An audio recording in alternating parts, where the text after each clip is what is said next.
welcome back to Power Rangers Playback. Woo! So excited to be here again. Wow. And we only do these once a month now, so it's like always very exciting when we get to see each other again in this platform. And as you notice, Kat has a different background, guys. Look at how beautiful that is. This is her new land. Yes, my beautiful land. I live on 28 acres now. It's beautiful. What a blessing. Well, today we have an extraordinary guest, and she has done multiple movies. She is a dancer, an actress, a spokesperson, motivational speaker.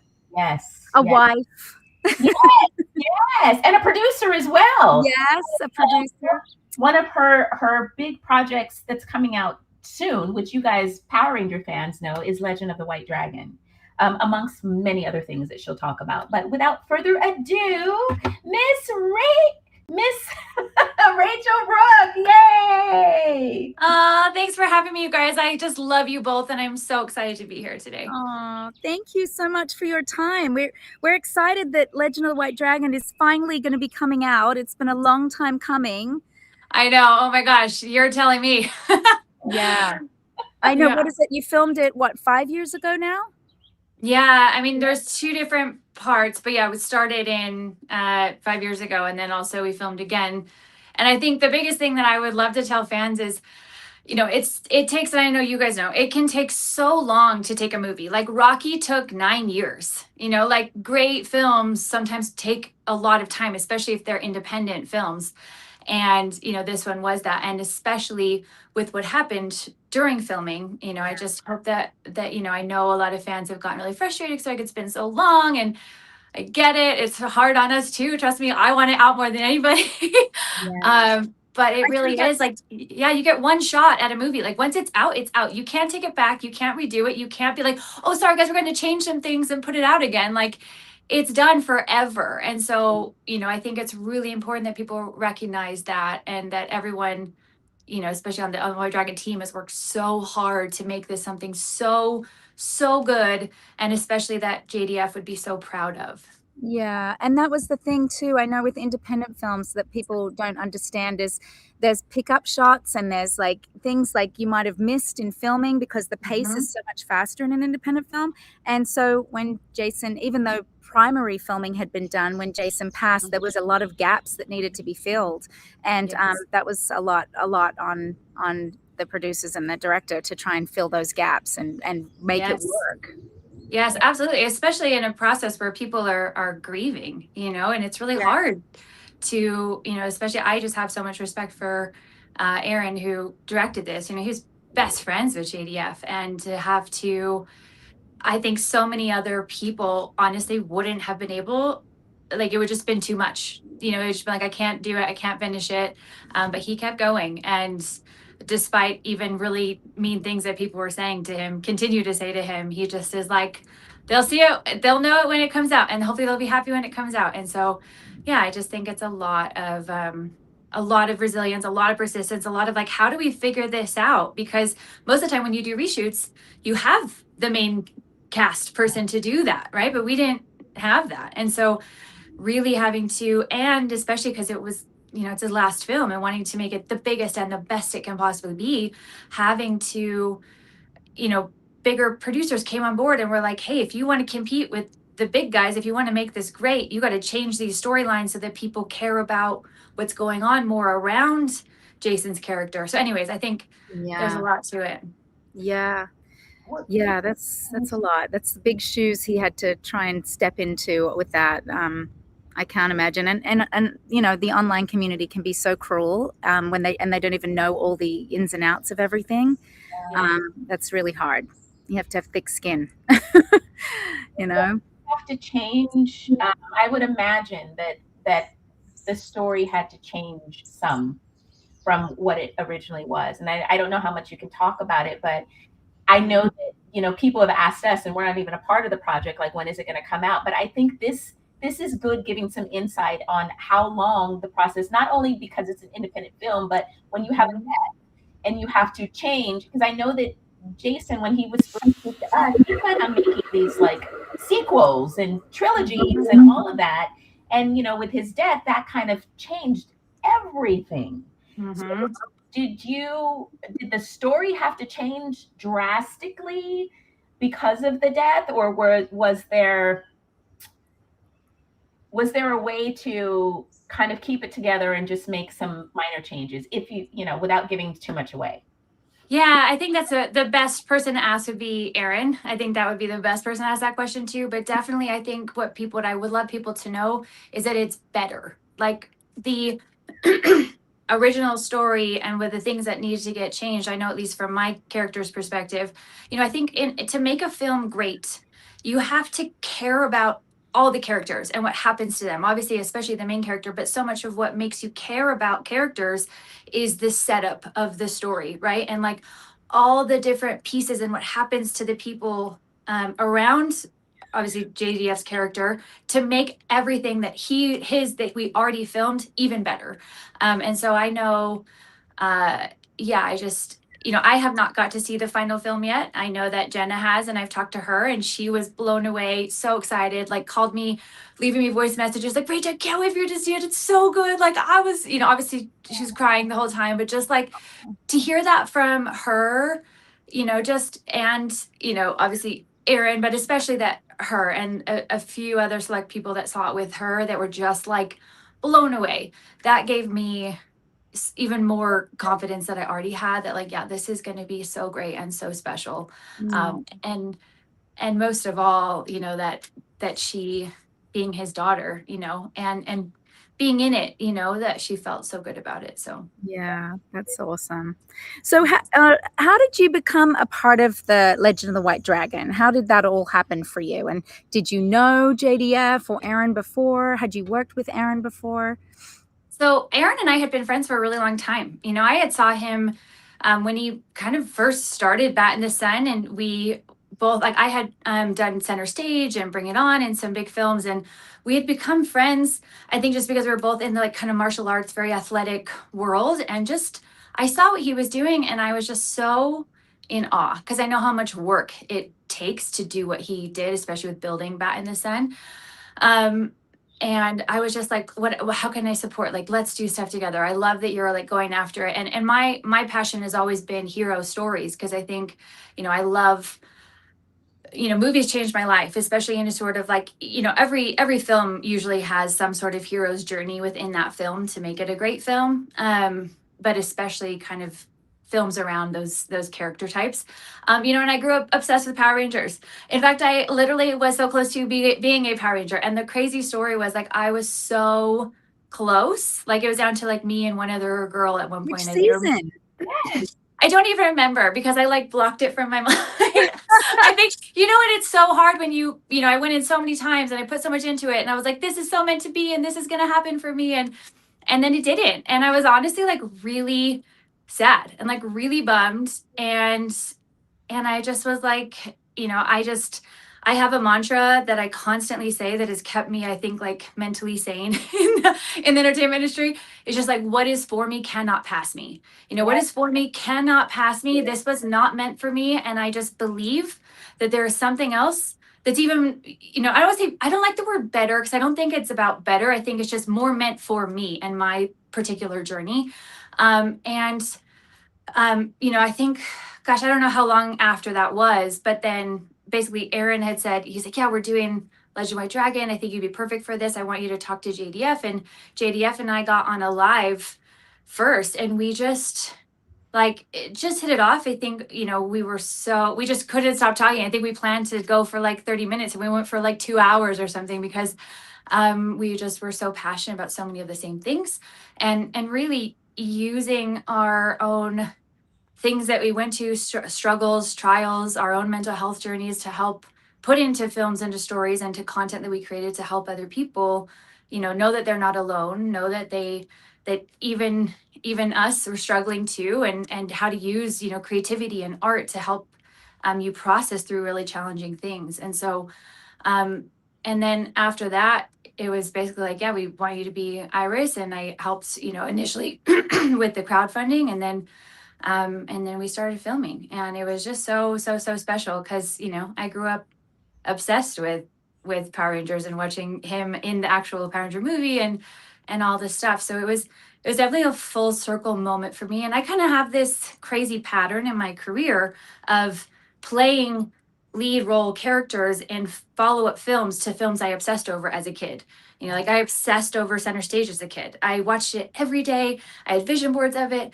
I wrote it down in my journal. I'm going to be in a movie like Center Stage one day, never knowing they would ever make a sequel. And the fact that I literally booked that as my first lead role in a film, my first acting job really ever, was insane.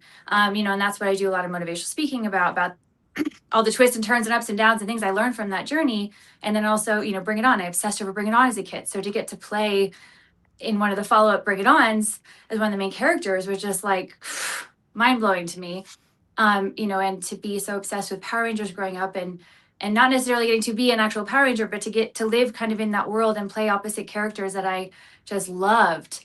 You know, I just that's so fascinating to me. You know, I feel like there's a pattern to that. Yeah, I love talking about it and teaching things that I've implemented to help other people create similar patterns in their life. So I have a follow-up question about your character, but I want people to know, because we had Rachel on our Super Chat podcast, and Kat and I were just jaw dropped by your story with Center Stage. Like how, like that whole, I was like, oh my gosh. So guys, hear the whole story about her getting Center Stage on our Super Chat podcast, season 1. Extraordinary. Like the way that Kat just moved things around. I fell in love with you. Well, I fell in love with you before that, but it just made me even fall more in love with you, because just your journey and just standing strong in this business. We know that we get told no more than we get told yes. But so much more. So much more. It can be so deflating, and so many people leave because of that. But you continued your journey. You continued to excuse me. You continued to pursue what you wanted, and God opened up that door, and that is a testament to just keep going for your dreams. So back to Legend of the White Dragon. Tell us a little bit about your character. Iris. So yeah, I play Iris Main, and you know, the really beautiful part about her, you know, one of my favorite quotes is this quote that says, "She believed she could, so she did." Like I have a bracelet that says that. And I think to me, Iris really embodies that. You know, she came from a totally different background. And in the film, you know, I think one of the most beautiful messages about the film is that even superheroes need help too. And, you know, the three of us, my character, Iris Main, JDF's character, and Jason Vaughn's character, we're all kind of like this team.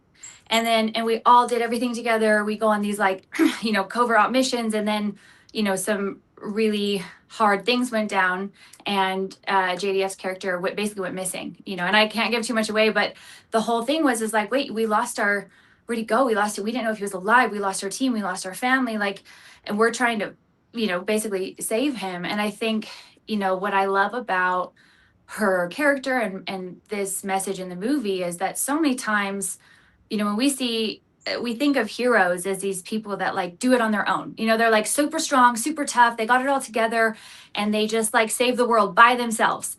And that's a complete lie. You know, if you really watch every hero character ever, they always go through a journey where they hit some really rock bottom moment that makes them have to kind of break open and ask for help and be like, wait, I can't do this on my own.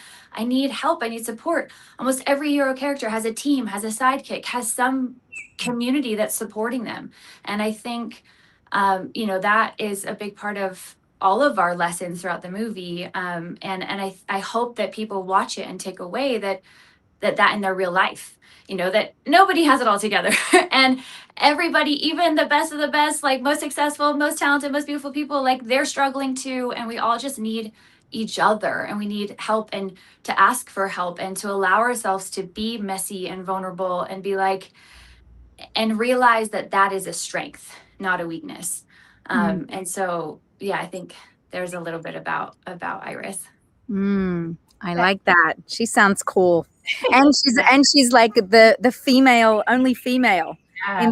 in the trio. Like that's Yes. really cool. She's strong Yes. like the boys. Well, and that's what I've always wanted to represent, is that like the strong female, like badass characters that you can. And what I love about her too is that, you know, so many times female kind of badass characters are written very masculine. They're very like, you know, they're written a very certain way that makes us women watch it and be like, oh, okay, I got to be independent. I got to do it on my own. I got to like basically be a man to like do this.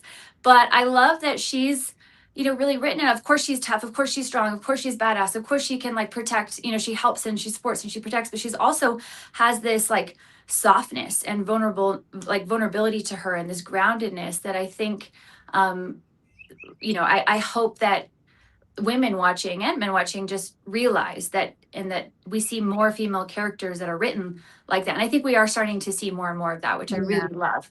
But this, you know, I think for so long we got this message of like, do it on your own. You don't need a man, be independent. And like, yes, be strong, be badass. Like you like know how to be so strong in yourself. But also I think so much of our strength comes from that ability to be grounded and open and have this I don't want to say softness, but this ability to stand firm in your power without having to push, to force, to like make things happen so much. It's more of this like magnetic allowing energy that's just like, no, I know who I am. I don't need to prove it to anybody. And I have so much strength in that. Yeah. Yeah, I love that. That's awesome. Did you have another question, Kia? Or did you want me to? Yeah. Well, what were the challenges, would you say, in filming Legend of the White Dragon? Oh gosh, I mean, there were so many. I mean, obviously the big one, you know, that was just very hard. Before that. Before that happened. Well, I think, you know, for a lot of it, we were shooting during the pandemic, and that was incredibly challenging because, you know, people are having to wear masks every day, and we're having to get COVID tests every day, and we're having to, you know, remain distances, and you have to have a COVID person on set, and you know, we're shooting a lot during when it's super hot outside, and we have the suits that are really intense. You know, I've so many times. I remember doing this funny video. I was like in the bathroom trying to go to the bathroom in my suit, and I was like, I basically said something like, you know what the real superhero work is trying to like go to the bathroom in this suit. Just because it was, you know, but I think also, you know, some of the shoot days, it was also, we had to do like really late night shoots in the studio in the dark.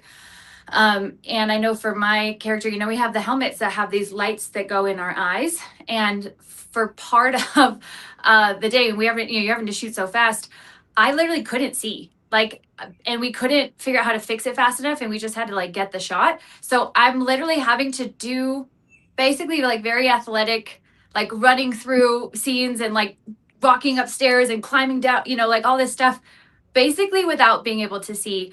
And I was just like, it's okay, I trained for this, I got you know what I mean, like and also like I definitely like have some stuff being like claustrophobic if I have like, you know, if I feel like I'm like trapped somewhere. So I had to do a lot of like mental training for myself just to not feel, just still to be able to be so present in the character and what she was going through without letting my own Rachelness get in the way, you know, of feeling like hot and sweaty and claustrophobic and can't see right, you know. And I think that's why I'm so grateful for my upbringing as a competitive gymnast, because it really taught me so many powerful lessons of that I think has helped me so much throughout my acting career, especially playing characters that have to do some really hard things. You know, that I have this ability to be like, for whatever reason, there's a part of me that like lights up when stuff like that happens. I'm like, no, I can do it. I can figure it out. I can make it work. I can do, you know, I don't know.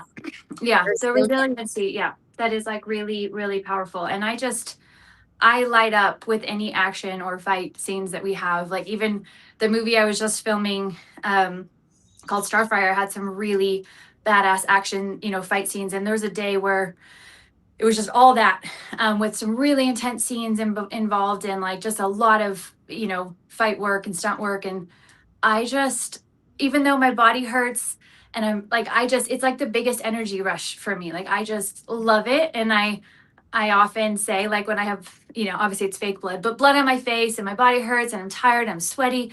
I'm like, why do I love this so much? Like, I don't know, but I just do. It's like, Well, you're a it's very my favorite. active person too. Like I Yeah. remember when you were filming, Jason was like, "She's crazy. Like she's doing push-ups between sets, and she's challenging me to planks." And, like he was like, Yeah. "She's," and I was like, "Well, look at her abs. That comes from hard work." Yes. Yeah, it's Yeah, true. It's yeah, very you're true. active, and I think you're right. That being a gymnast and having that work ethic and that resilience and that persevering and pushing through pain has served you in your career as an actor, because you have to have that. It's like Yeah. important. So is your favorite genre to film action? And is like, I noticed that's a lot of what your resume is a lot of action films. Is that what your focus is? I mean, I would say, yeah, I love it. I love it all though. Like I love comedy. I love romantic comedy. My husband and I actually star in a new rom-com that will be coming out this Christmas. And so that was really special just Oh, because, when we first started dating, he wasn't acting. And he would just help me with auditions he was just so good at that, so good at it that I was like, you need to like send a tape to my agent. Like we need to, this is your calling. I think you don't, and it's a beautiful like full circle story because he grew up being the kid that was like got his like uncle's camcorder, and he would make comedy sketches with his cousins, and he would be writing and directing and producing and acting in them. And then they went through some really hard things as a family, and he had to just like grow up real fast, and so he went to business and finance and accounting. And it's just a beautiful full circle story, which I think what healthy relationships can do in our lives is that when we got together, it was like he said many times, he's like, you helped me bring like this whole part of me that was so suppressed because of trauma out.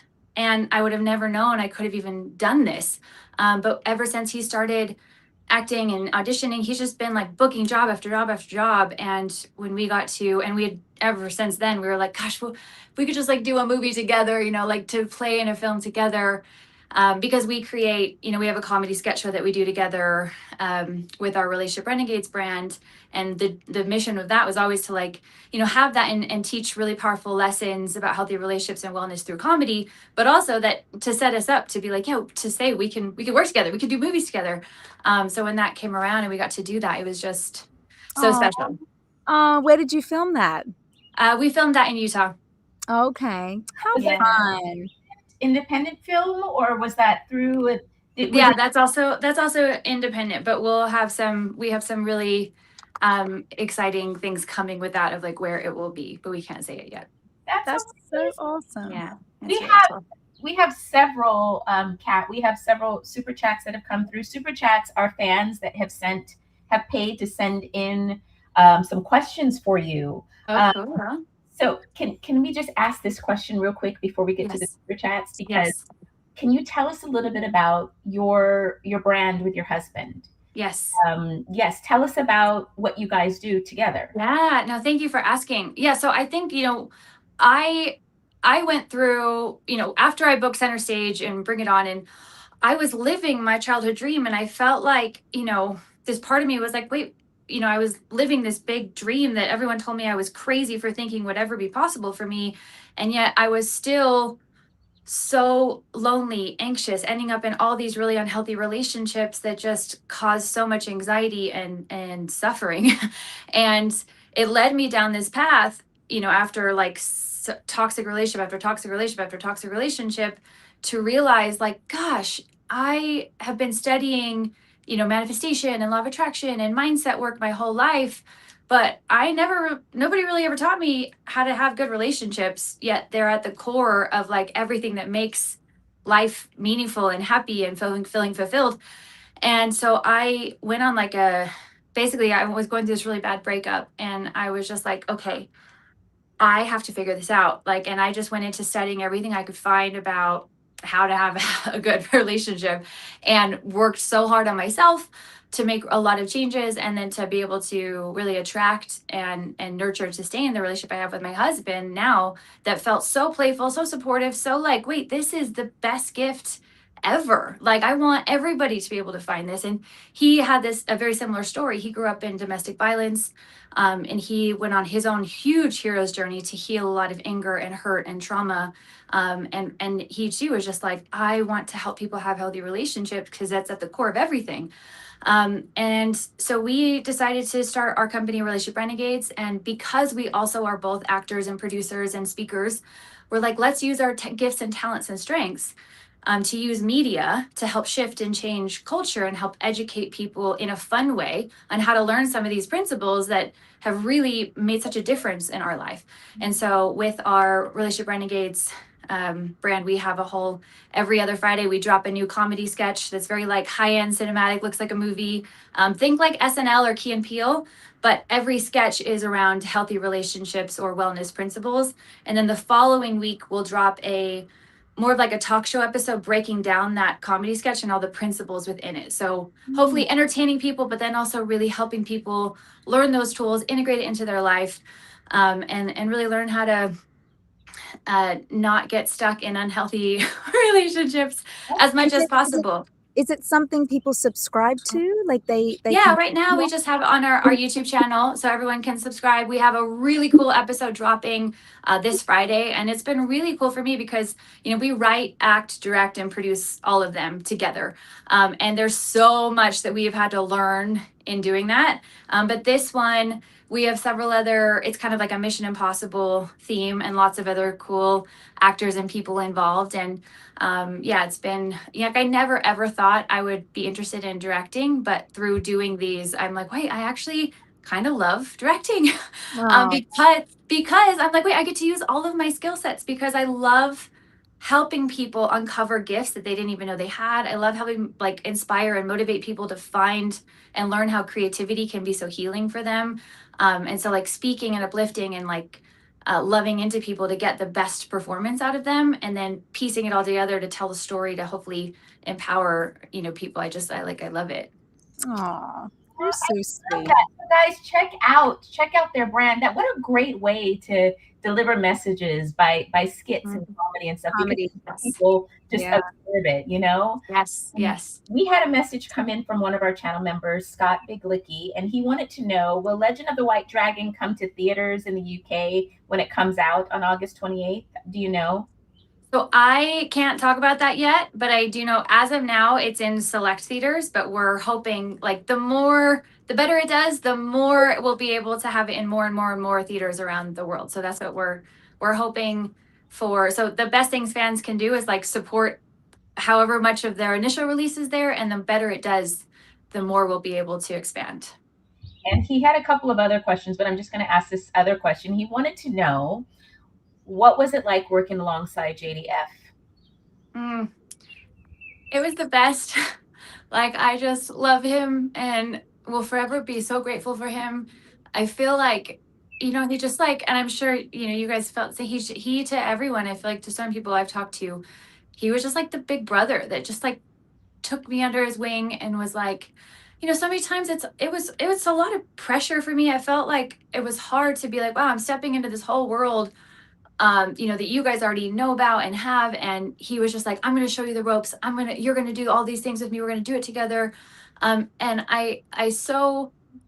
and it was just so fun too, because we would do these super serious scenes, and it was so important to him to show the world that he had so much capacity to have so much depth, so much more depth than he had ever been able to show doing Power Rangers. And that's why this movie was so special to him, because his character really goes through a lot of really hard things, and he gives such an incredible performance that is so complex.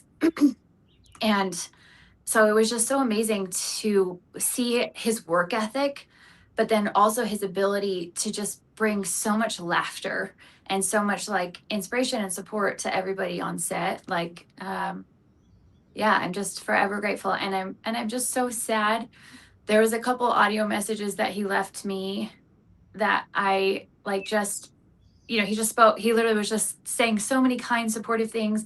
And I just so wish that I had that voice message, because like it was something that I remember listening to, and it was when I was going through kind of a hard time, and randomly he just sent me this message that was basically like, I love you. I believe in you so much. I'm going to blow you up. Like you have so talented. You deserve the world. Like just so many like beautiful things. And you guys know, sometimes it's just so hard in our industry to keep believing in yourself. You know, I get no's, 100 no's all the time. I audition for stuff all the time I don't get. And sometimes it just gets really hard to keep believing in yourself. And it was like messages like that just change everything. And sadly, like, because I had my phone on a setting that was like messages got deleted after 30 days and I didn't realize it at the time. So anyways, things like that. I wish so badly that I had those still. I understand. You know, I was doing the same thing because I had messages from him and I was trying to find them. And I thought I had found them and I didn't. But Kat, you still have, didn't you find I still have some. That's so special. Yeah, So special. very yeah, he would leave very long messages. Yeah. Yeah. He could talk, that boy. Yeah. He would have been good at comedy. Like he was funny.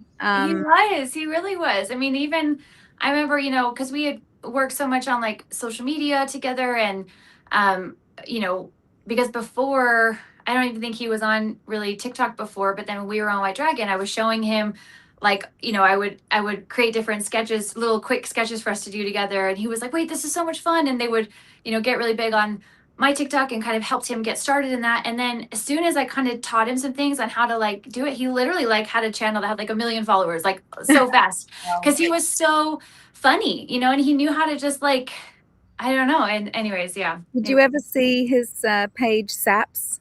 Stuart Aldo Pulaski? Did he ever do that for you? Gosh. I didn't. No. Gosh, look at. I think the page still exists, but he created this character that was cross-eyed, and he was like a stalker kind of pervert guy, and he would just come up behind you and like sniff you and be like, "I really love you," and like do all these crazy things. It was so funny. So funny. He did it to Sierra, but she didn't know about the character yet, and she was just so grossed out by him. It was like, no, it's a character. Don't worry. He does it to everybody. That's so funny. Yeah. Yes. So okay, we have a couple of super chats. So let's bring those super chats on. This is from Ben Hamilton. Do you want to read it, Kat? Can you see it? Sure. I'm going to change to my glasses, everybody, because you know me. I can't see anything. First off, let me get this out of the way. Your character, Avery from Bring It On, was, let's just say, you put the previous BIO rivals to shame successfully, I might add. Woo! Yes, thank you so much. That like literally made my day. So thank you looked so cute in that movie too. Your haircut with your little bangs, so adorable. I know. I go back and forth between doing it again. So let me know, guys. Should I do it again? Cute. I love that haircut. Secondly, I wrote this SPD fanfic in the style of the MMPR movie, including LG references too. But I placed an Xtina Million. Oh, Christina Milian. Oh, okay. Of Fred Kelman and Ivan Ooze. Okay. Well, that's not a question. He's just letting you know he wrote Oh, something. cool. Well, thank you so much. That's super cool of you. Cool fan fiction. I love that. Thank you so much. I would love to see it. That'd be fun. He had another one. Oh, okay. Prey, Legend of the White Dragon plays somewhere in Salisbury, Maryland. We all want to see JDF one more time. Yes. Yeah, I do too. We all do. And yeah, thank you for that. And I, like I said, I really, you know, I don't know what, you know, it doesn't matter what you believe, but I definitely believe he's still around. And I've talked to Jenna several times and Tammy and just like feeling him with us. And I really hope that and feel that he'll be around, you know, when the movie shows and I hope that he's with the whole release and helping it be as big as it possibly can. Yeah. This is very important to him. Yeah, this was his staple of trying to transition from Power Rangers, from everyone seeing him in Power Rangers into a different light. Yeah, it's heart-wrenching to think that he's not going to be here to see that. But we're going to celebrate him. We're going to celebrate him. Yes. This one came in, and this is Buffalo Lita Ka. Cat, I'm sorry I won't see you. I said Buffalo Lita Ka. Cat, I'm sorry I won't see you in Buffalo at Nickel City Con, but enjoy your stay in my city. Oh, thank Aw. you. Thank you. I'm This- looking forward to it. Yes, I'm going to be in Buffalo with Jason Font, your castmate. Oh, fun. So this cool. weekend. Yes. That's this weekend, right? Yes, this weekend. Okay. Super cool. David 18425-T. Michael Madsen was part of the Legend of the White Dragon cast. Did you have much interaction with him, and did he ever talk about his time working on GTA 3? So sadly, I was not on set when he was on set. So when you shoot a movie, you don't always get to work with all the characters because you might have different days. And his character really was JDF and him, in working together. So not a lot of other people got to actually work with him. Obviously other than the crew and Aaron, the director, and all that stuff. But I just heard, really incredible things. And I'm just so grateful that he's in the movie with us. He played Jason's father, I believe, in Yeah. the movie. Mm-hmm. And I know that was like really, really special to JDF, and he was just so excited about that and to get to work alongside him. And I know even Michael had said so many beautiful things about JDF and what an amazing actor he was and human he was. And so yeah, it's a big love fest all around on the film set for sure. I think Reservoir Dogs was one of Jason's favorite movies. So, Yes. Yeah. That's Yeah. awesome. All right. This one is in. Do you want to read that one? Brent Fam 1155 did a version of Legend of the White Dragon finish filming while Jason David Frank was still alive? Yeah, so we did like a version of it, I would say. A version of it was like so in film, you usually always do like the first pass, you film it, right? But then there's usually always reshoots. And after you kind of get the film that you shot together, you see where the missing pieces are, and then you go back to reshoots. And so that's ultimately what happened. We did finish the initial like first pass of shooting the film basically, but then he passed away like right after that, so we didn't have time to have him in the actual reshoot process. Yeah. Now this one is going to be 3 parts. So I'm going to put up the first part. This is from David 18425. Did you just okay? What was it like working with Jason Font, and was he funny or annoying? Easy to work with? Both.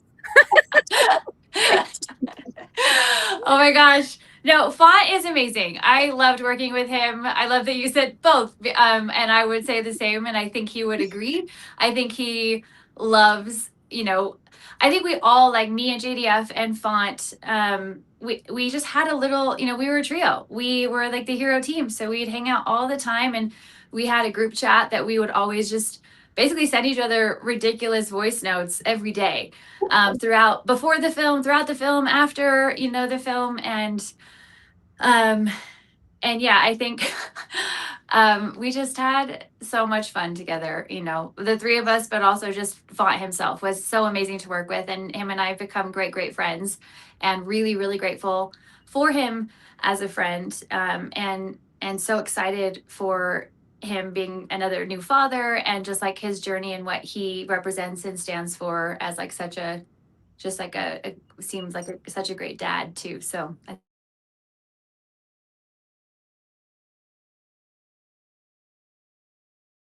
and I think a lot of times you don't see that all the time in Hollywood, or it doesn't get celebrated. And I think, again, with my husband's and I brand, the Relationship Renegade brand, that's why we wanted to start it. Because we're like, so many people would come to me and they're like, I mean, even when we first started dating, my husband was like, oh, well, you're an actress and most Hollywood relationships don't work out. And I was like, that's not true. That's just only what you see in magazines. And that's what gets like publicized. So that's what people think is reality. But in reality, when I was on film sets and working with people, I kept meeting so many amazing people that had beautiful relationships, doing so many incredible things in the world, like philanthropic work and beautiful work. And so, yeah, I just think the more people kind of that are in the entertainment industry or Hollywood industry can embody that and show that on their platforms, the more people will be like, oh. And I do think, media shapes culture. And I think the more we see good examples of people showcasing and celebrating their family and being a mom or being a dad, I think that's like really, really special. More The media, positivity. yeah, I think the media likes to show the, you know, the drama of Yeah. remember being married when I was just married for 2 years. I remember I was filming something and I was celebrating 2 years and they were like, "Oh my gosh, you're still married?" You're like, what? Yeah, we're Yeah. now married 26 years. 26 years with 2 grandchildren and Wow. That's yeah. amazing. That's amazing. Congratulations. That's so cool. But you're so right. It's like divorce is almost a celebrated thing in the entertainment industry, but there are a lot of successful marriages. Yes. Yeah. Very many. It takes a lot of, like, it's not an easy thing to live with somebody that's had a different life and different experiences or different cultures than you. And it takes like commitment and intention. And I think a lot of people just don't want to put that work in. It's easier to walk away from it than, like, work through those things, because you're going to have hard things. Every relationship does, whether it's a romantic relationship or a friendship or Yes, 100%. Well, and a lot of us weren't taught the tools because our parents weren't taught the tools, so we didn't learn it from them, and their parents didn't learn it from them. We're really the first generation that has so much access to information that we never had before. And so we're really, like, I think we have the opportunity to be big chain breakers where we can learn those tools that are out there and really learn how to have healthy relationships, all relationships, especially the one we have with ourselves, because that's like the most important one. And then from then on, like, hopefully, you pass that down. Your kids get to have a healthy, they get to see what it is to be in a healthy relationship, and then they have an easier job of creating that in their life, and so on and so on and so on. Yeah, really great points. Okay, this is I think the last one for David. What was it like working with Jason? You already answered that on Legend of White Dragon. And do you know if he was supposed to be in Once and Always before he passed away? I think Kat could. You guys both answer that. I actually don't know. I mean, obviously, like I said, it was like the best working with him, and I'm forever grateful for it. But I don't know about the second part of that. He was originally supposed to do Once and Always, and the script had him in it. And then when he was decided to do Legend of the White Dragon, he pulled away because he didn't want it to take away from his movie. He really wanted to focus on that, and he was trying to make a change, and he'd gone back to Power Rangers several times. And I think he really wanted this to be, like you were saying earlier, his breakaway, his like standout, and like creating a whole new universe, and be taken seriously as an actor. Yeah, and I think, it's really important for people to understand that so many times as an actor, you can just kind of get, typecast or pigeonholed into a certain thing, not because you want to, but because that's just what happens in the industry. And it is sometimes really hard to break out and have people see you in a different light, that you can also do these other types of characters. And, I think, even for me, after I did Center Stage, it was, a big dance film. People were like, "Oh, you're the dancer that," and I was like, "No, I'm an actress who can dance, and I can also fight, and I can also sing, and I can," you know what I mean? But I had to say no to so many dance opportunities, like going on tours and doing stuff like that, because I and other dance roles in films. So I was like, I want to be known as an actress, and sometimes it's really hard to say no. I bet that was really hard for him to say no to. And I also hope people understand, like, the amount of weight and pressure that he felt to make this film so great. And I know that he probably knew, what a commitment it was, and what I think it would have been so hard to try and do anything else at the same time as this, because he was all in all day, every day. Because it's a major thing to be able to do this, what he did. And you're trying to leave and you're trying to be seen for something else.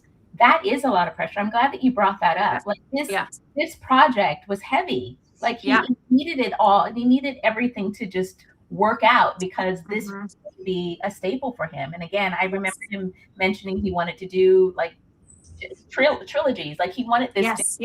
He did. Yeah. there was a lot like planned off of this, you know, so many different films, spin-offs and sequels and things like that. So yeah. Yeah. Okay, this is the last David. Did you want to read it, Kat?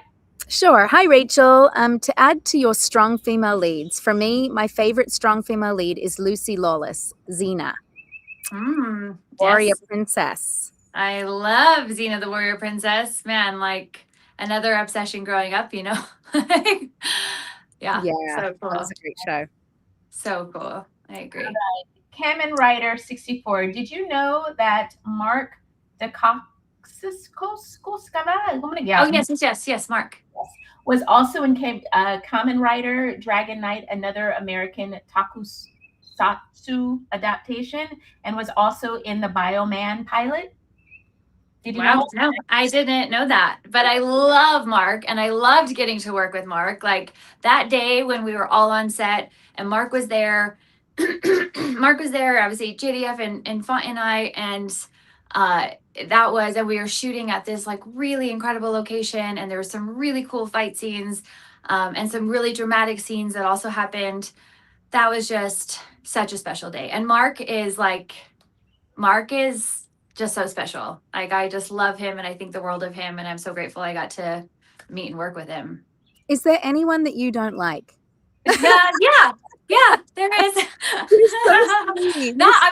Particularly not on this project. Like I really loved, I do feel honestly so grateful in my career that I do feel really blessed for the most part, that the projects I've worked on, people are wonderful. There have been one or two that have been not that and very eye-opening and really I talk about this all the time, that contrast is a gift. Like it sucks going through, you know, what I call contrast, anything that is opposite, right? Like because it helps you understand what you actually have. And I know when I was working on some of these projects that literally just felt like just hell, like it was not a good environment. There was I lived in so much anxiety and fear during that project because there was just some not cool stuff going on.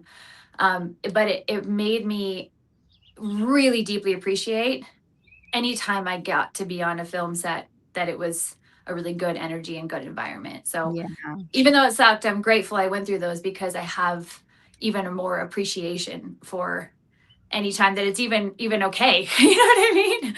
Yeah. What would you say is your favorite project out of all of the shows? Oh gosh, you can name two.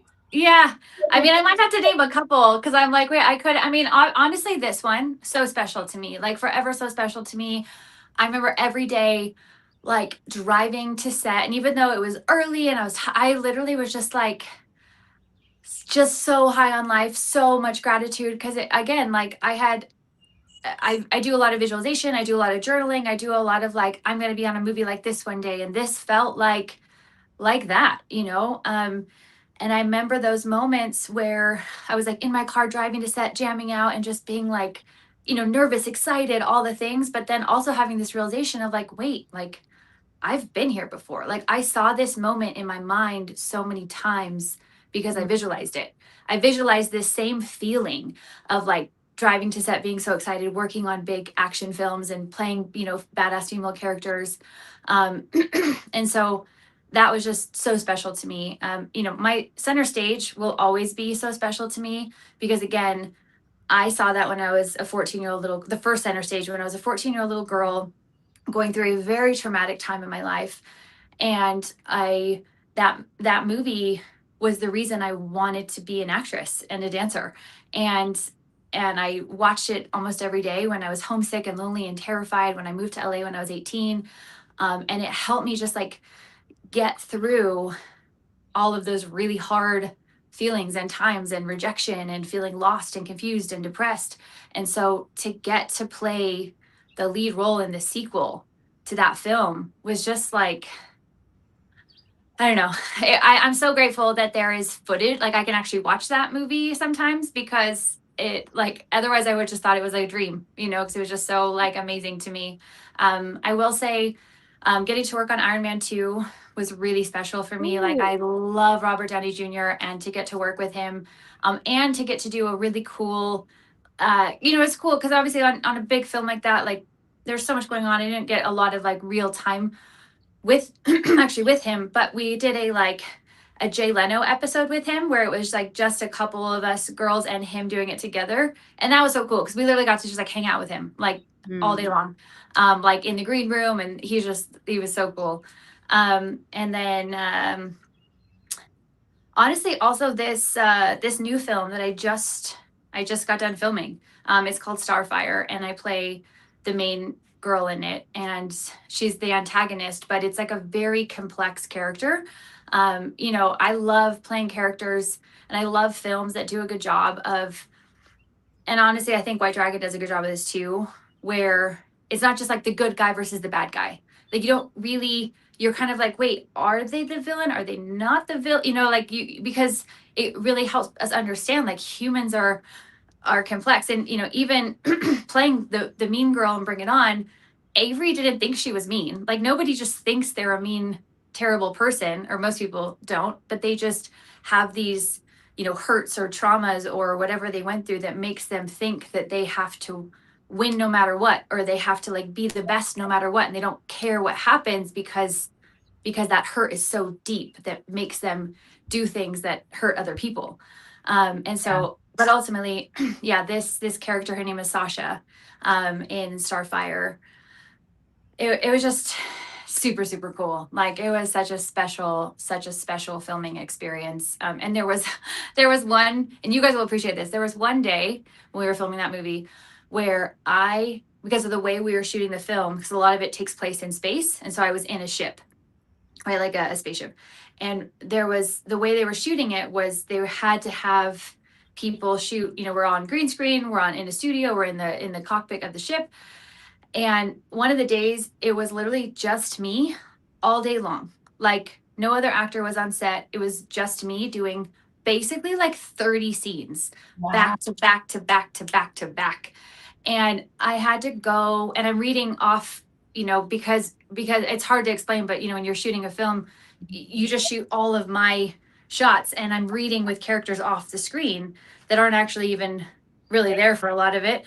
But it was so fulfilling to me because I was like, wow, like I just did that. Like I can do that. Like, because it was so much dialogue. It was so much intense scenes. They weren't like easy scenes. It was like ups and downs and emotions and like so much going on. And I think it was so challenging, but also so fulfilling. And it gave me a lot of, sometimes even now, like I get into chapters where I doubt myself and I'm like, can I do this? Am I good? Should I keep doing this with my life? Like it gets so hard sometimes. And so like in those experiences, it just really helped me be like, no, like I have worked so hard and I have come so far and I am good at this. And I want to keep going, and I want to do this till I'm 90 years old. I want to be like Betty White, like I don't even care. Like, I think when I was younger, I cared about like the fame and being a big celebrity and and getting an Academy Award. And now I'm like, I just want to make great work. Like I want to work with great people. I want to tell great stories, and I want to hopefully empower people to learn how to be their own hero through the stories that I tell. And so that's all I want. That's awesome. Oh my, I just, first of all, I just want to celebrate you and thank you so much for being on our show. Like, amazing. Thank you for having me. Just your vulnerability, Rachel, and truth, because a lot of people think that once you're on a show, your life is just great. You don't have the ups and downs. You don't live, and that's just not the reality. We all struggle. We're always going to struggle. And those struggles are what makes us stronger, right? Yes. Yeah, no, I completely agree. I also think it's what connects us.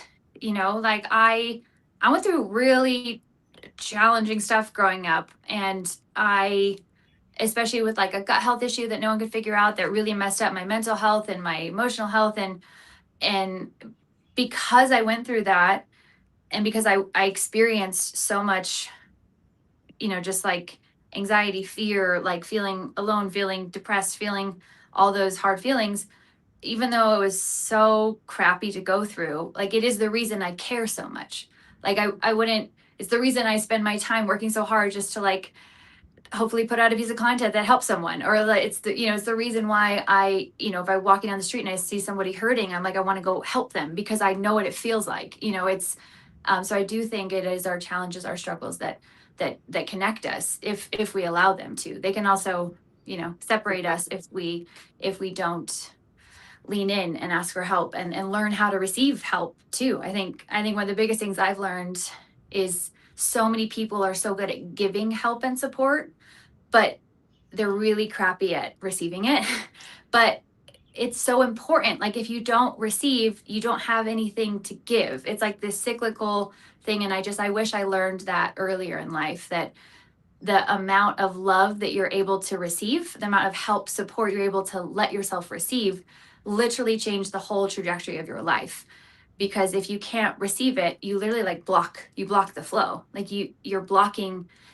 And the best way to like if somebody gives you a gift, the best way to like actually receive that gift is to like use it, to celebrate it, to like use it up. Like how would you feel if you gave a gift to somebody and they were just like, I can't really use this. You would be like, wait, I want you to use the gift that I gave you. Like that.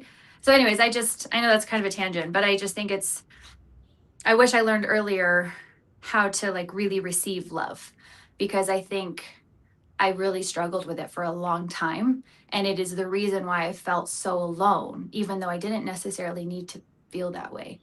Yeah.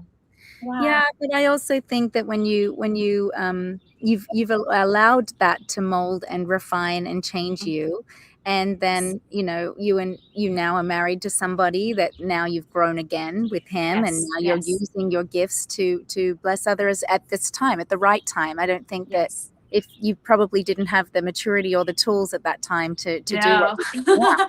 No, yeah. And it's like, again, I'm so grateful I went through it, because if contrast is a gift. It sucks, but it's a gift.